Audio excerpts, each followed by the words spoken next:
नमस्कार दोस्तों, मैं देवेंद्र खंडवाल यूट्यूब चैनल फौजी देवेंद्र में आपका हार्दिक स्वागत और अभिनंदन है। सभी दर्शकों का हार्दिक स्वागत है कि और सभी को जो है हिंदी के नए साल के शुरुआत की हार्दिक शुभकामनाएं। जो ये हिंदी का जो है नया साल प्रवेश हो रहा है, इसी उपलक्ष्य में हमारे कर्णप्रयाग में यहाँ पे संत महात्माओं द्वारा और विश्व हिंदू परिषद द्वारा एक आयोजन हो रहा है और हमेशा ये चाहता हूँ कि अच्छा दिखाऊं और आज कोशिश कर रहा हूँ कि अच्छा ही दिखे। कभी कभी गलत भी दिखता है, जो होता है उसको दिखाते हैं। तो चलिए आपको आगे का अवलोकन कराते हैं। धन्यवाद आपको। आपने मनुस्मृति पढ़ी। मनुस्मृति को पढ़ने वाला व्यक्ति जानता है, किंतु मेरे बहन भाई ये बांटने की चर्चा जो करते हैं ना, अरे फ्री में अनाज दे रहे हैं, ये दे रहे हैं, वो कौन से अपने घर से दे रहे हैं। तो हमने कहा तुम्हारी सरकार नहीं थी तो तुम भी वो 10 किलो देते, तुम 5 किलो दे देते कि भाई हमारी सरकार तो नहीं है पर हम 5 किलो देंगे। ये नहीं दिखता, बस हिंदू और हिंदुत्व दिखता है। कितना बांटोगे? बांट बांट करके तो हमें ये हालत कर दी। बांट बांट के हम लोगों को तुमने ये हालत कर दी कि आज भाई भाई का दुश्मन है, भाई भाई का दुश्मन है, पड़ोसी पड़ोसी का दुश्मन है। ये कांग्रेसी है तो ये बीजेपी है वाला है, तो ये हिंदू है तो ये हिंदुत्व वाला है। अरे क्यों लखना अत्याचार है? वो केजरीवाल है, जिसके ऊपर बीतती है ना वो जानता है कि दुख क्या होता है। जिसके पांव में दीवारियां फटती है वही जानता है कि दर्द क्या होता है। बकवास करता है वो जो फिल्म हमने नहीं देखी भाई। देखो, जब से हमने संन्यास लिया है अभी तक हम वो क्या बोलते हैं थिएटर हॉल में नहीं गए, किंतु जिसकी प्रशंसा समाज करता है, इस देश का प्रधानमंत्री करता है, तो उसे कुछ होगा। आज ब्राह्मणों पर, और ब्राह्मण क्या है मेरे वीर भाई? ब्राह्मण देखो समाज का सिर है, ब्राह्मण समाज का सिर है। क्षत्रिय क्या है? समाज की भुजाएं हैं। वैश्य क्या है? पेट है, उदर है। और जो जिन्हें हम कहते हैं शूद्र, वो क्या है? वो चरण है। अगर आप शूद्र को अलग कर दो तो तुम चल पाओगे? पड़े रहोगे लंगड़े होकर के। उनकी उपेक्षा नहीं होना चाहिए।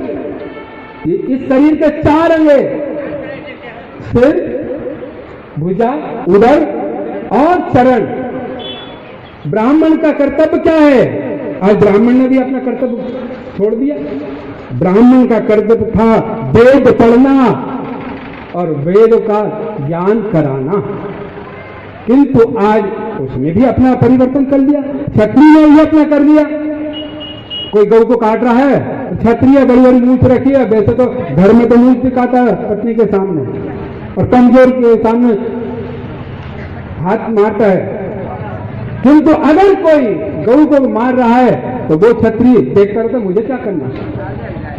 और वैश्य का काम है कि अगर कोई भूखा है व्यक्ति तो मेरे गोदाम में अनाज भरा, जाओ 10 किलो अनाज उसको दिया। आज गलियों में जिनके ऊपर हमने सफाई व्यवस्था छोड़ रखी और फिर राम जी को दोष देते हैं कि राम जी ने अरे एक सफाई कर्मचारी को मार दिया, ऐसा नहीं करना चाहिए था। सर्दी में वो भजन कर रहा था, तपस्या कर रहा था, भगवान राम ने मारा, ये अन्याय किया। किंतु उसके पीछे भी एक राज है। हम राम जी पर दोषारोपण कर सकते हैं, कृष्ण जी पर दोषारोपण करते हैं कि भाई कन्हैया ने वस्त्र चुराए माताओं के, ऐसा नहीं करना चाहिए था। और तुम उनको भगवान मानते हो? जिसने वस्त्र चुराए उसको तुम ईश्वर मानते हो, सर्वशक्तिमान मानते हो, जगत नियंता मानते हो। ऐसा ईश्वर हो नहीं सकता। मतलब क्यों नहीं हो सकता? जो चीर चुरा सकता है, जो चीर चुरा सकता है, तुम्हारे बाप में भी हिम्मत है कि तुम बढ़ा सकते हो। जिसने चुराई उसको बढ़ाना भी आता है। द्रौपदी की सभा, दुर्योधन की सभा में द्रौपदी का वस्त्र भी उसने बढ़ाया था। जो चुरा सकता है तो वो बढ़ा सकता है। इसीलिए तो ईश्वर कहते हैं कि तो भगवान ने शूद्र को मार दिया। अच्छा, मैं आपसे पूछूं, नगर अध्यक्ष ना बैठे हो तो कर्णप्रयाग के, ये सफाई कर्मचारियों का जो अध्यक्ष हेड है वो कहीं विदेश चला जा, तो उनके जो कर्मचारी लोग हैं, मैं आपसे पूछता हूं क्या वो सही सफाई करेंगे? वो भी कहेंगे कि मालिक तो गए, अरे कर लेंगे, नाली आली की गंदी है, पड़ी रहने 2 दिन बाद कर लेंगे। और ऐसा ही करता गया और गंदगी फैली और मच्छर पड़े, डेंगू फैला और व्यक्ति की मौत हो गई। और जैसे कहा गया कि राम राज काहू नहीं व्यापक। और जब गंदगी फैली, गंदगी फैलने के बाद मच्छर पड़े, मच्छर ने किसी को काटा, डेंगू हुआ, बच्चा मर गया और राम जी के द्वार पर उस माता ने उस बच्चे को लाकर रख दिया कि आप कैसे राजा हो? आपके राज में तो हमने सुना है कि कभी मृत्यु नहीं होती, पर ये मेरे छोटे शिशु बच्चे की मौत कैसे हो गई? राम जी के पास खबर गई, लक्ष्मण जी ने कहा भगवान ऐसी बात है।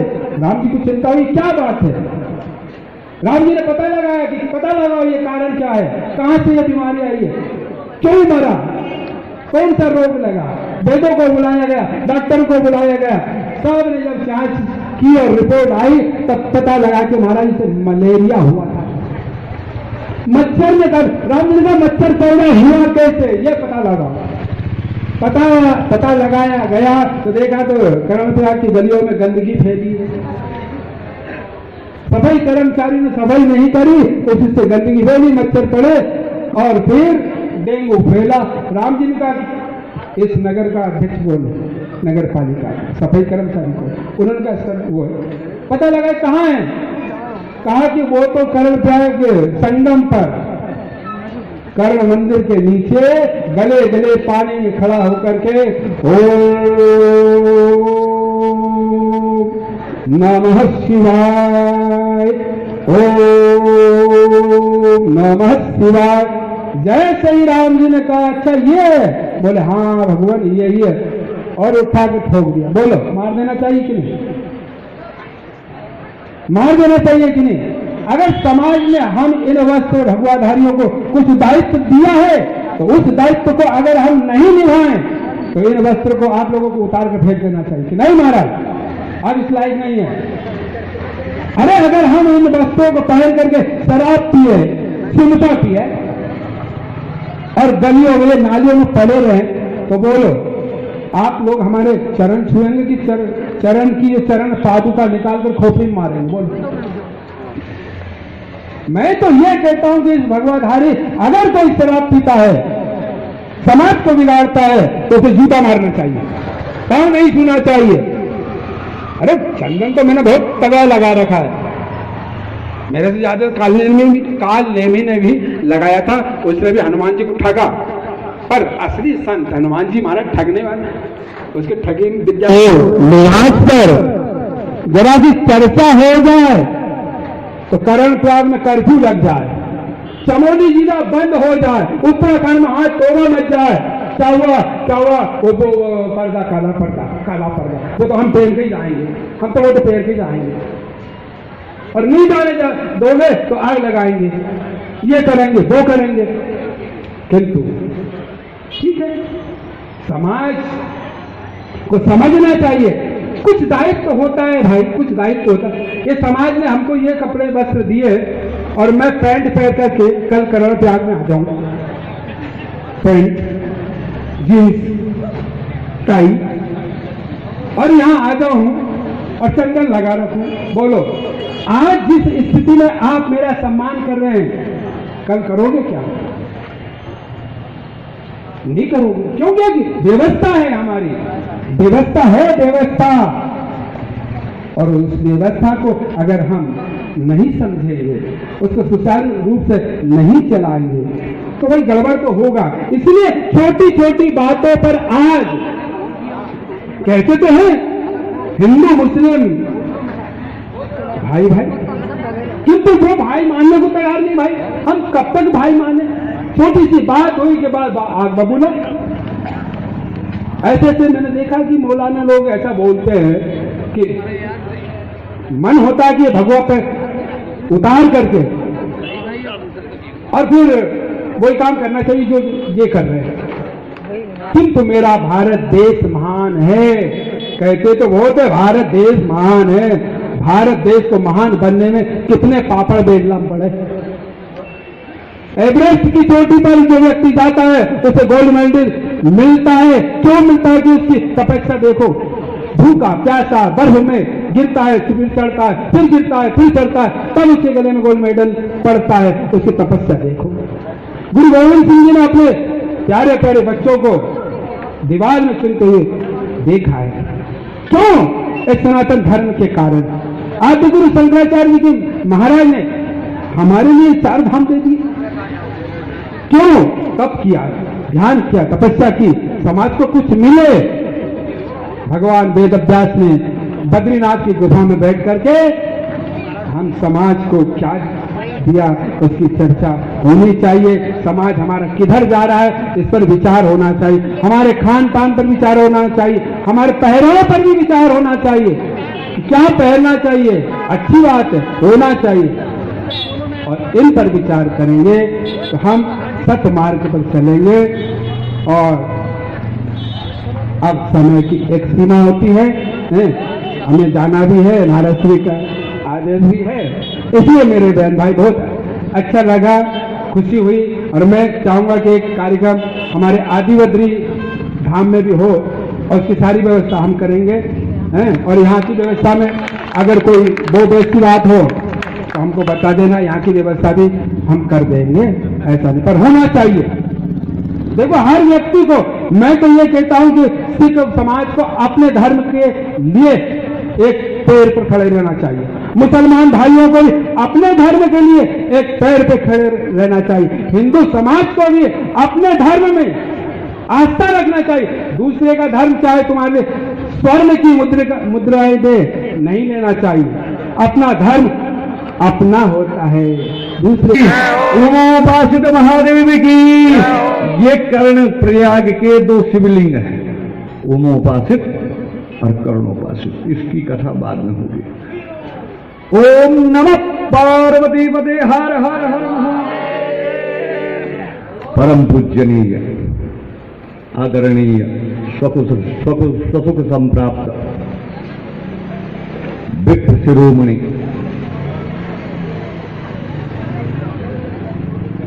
वित्त श्रेष्ठ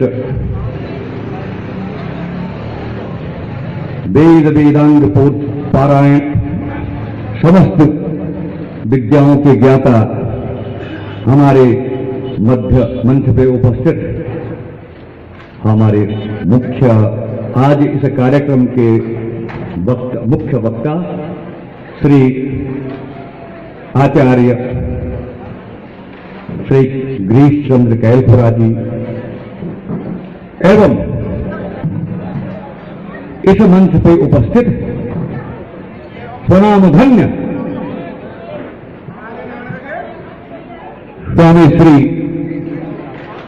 रामानंद गिरी जी महाराज आज बद्रीधाम से साक्षात बद्रीनाथ के स्वरूप में विराजमान, जो यहाँ पे आज हमको इन्होंने साक्षात आदि बद्री भगवान के दर्शन दिए। ऐसे हमारे स्वनामधन्य स्वामी श्री रामानंद जी गिरी महाराज, उनके बगल में बैठे हुए स्वसुख संप्राप्त योग परम योगी स्वामी योगेश्वरानंद जी महाराज, तटेश्वर महादेव डिंबर क्षेत्र में भगवती के तट पे निवास करने वाले योगेश्वरानंद जी महाराज, बबलेश्वर महादेव से पधारे संत शिरोमणि स्वामी धर्वानंद गिरी जी महाराज एवं इस मंच पे उपस्थित जटाजूट युक्त साक्षात भगवान के प्रतिरूप कल्याणगिरी जी महाराज एवं इस पुनीत कार्यक्रम के प्रेरणा स्रोत, इसके आयोजक विश्व हिंदू परिषद के प्रांतीय उपाध्यक्ष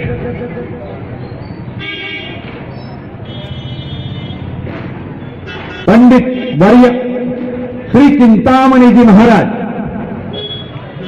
ये भी एक बहुत बड़े संत हैं।